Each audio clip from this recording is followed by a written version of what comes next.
Hello guys, welcome back to the channel. तो आज हम एक नई सीरीज टीचिंग एप्टीट्यूड से रिलेटेड स्टार्ट करने जा रहे हैं।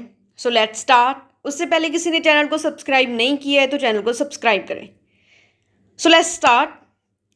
What are the factors affecting the teaching? Teaching को कौन से फैक्टर्स अफेक्ट करते हैं? These are the general factors such as qualification of the teacher, कि टीचर की क्या क्वालिफिकेशन है, उन्होंने कितना एजुकेशन को ली, क्वालिफिकेशंस है उनकी, जैसे क्या किया है उन्होंने, BA, BEd, MA and PhD क्या किया है टीचर ने, उसकी क्वालिफिकेशन पर टीचिंग डिपेंड करती है।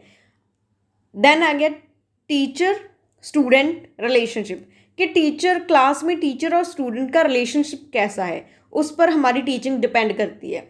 अगर लिबरल रिलेशनशिप है, क्वेश्चंस जो होते हैं, हमारे लर्नर्स हैं जो टीचर से क्वेश्चंस करते हैं, देन टॉपिक को डिस्कस करते हैं, तो टीचिंग उतनी ही इफेक्टिव होगी, उतनी ही डाउट क्लियरिंग होगी। देन टीचर और स्टूडेंट का रिलेशनशिप भी जो हमारा है टीचिंग को अफेक्ट करता है। मेथड्स ऑफ टीचिंग यूज्ड, कि टीचिंग के मेथड्स क्या क्या हैं, कौन सा मेथड यूज़ किया गया है।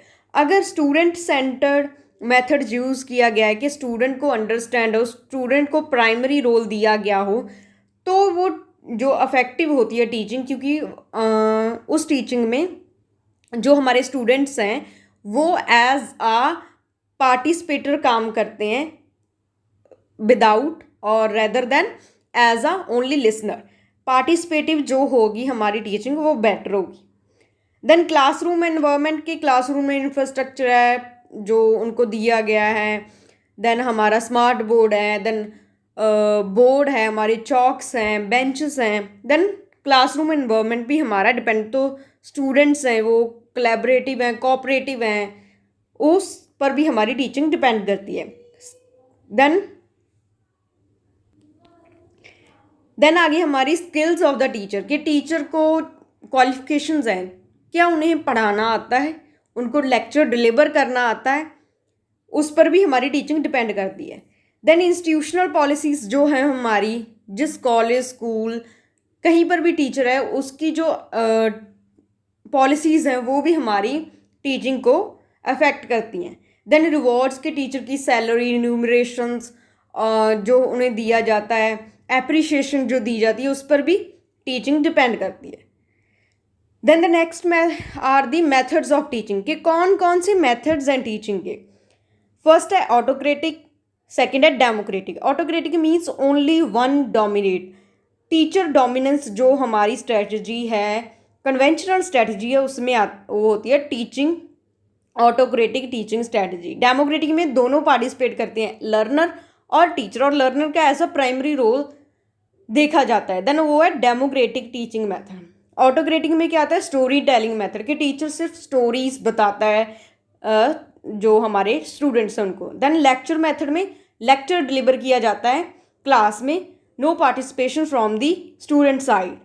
डेमोन्स्ट्रेशन मेथड में उनको कंटेंट को दिखाया जाता है, शोइंग जो हम कहते हैं, पिक्चर वगैरह, वीडियोस वगैरह के माध्यम से उन्हें पढ़ाया जाता है। देन ट्यूटोरियल मेथड में क्या है कि स्टूडेंट्स को ग्रुप्स में डिवाइड कर दिया जाता है, देन टीचर उनको गाइड करते हैं कि, और टीचर बताते हैं कि उनको ग्रुप में करना क्या है। तो टीचर का मेन रोल होगा, जहाँ पर प्राइमरी रोल टीचर का होगा वो होगा हमारा autocratic teaching strategy.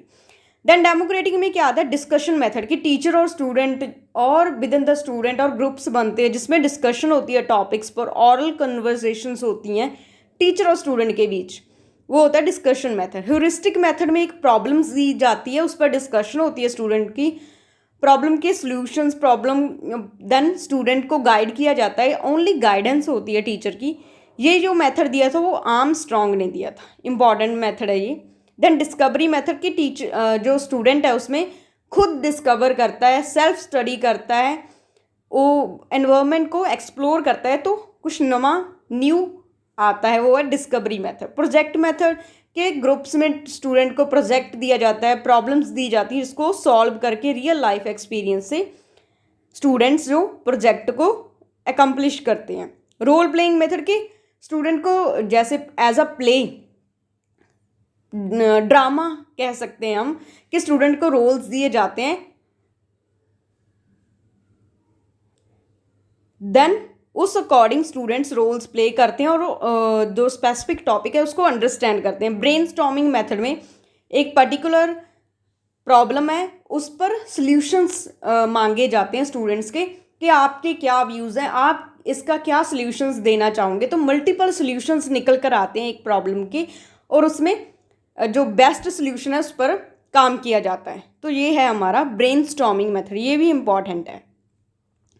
Then learner क्या होता है? लर्नर जो लर्न करता है समथिंग, के सीखता है कैसे किसी चीज़ को करना है, कैसे इसको कंसेप्ट को क्लियर करना है।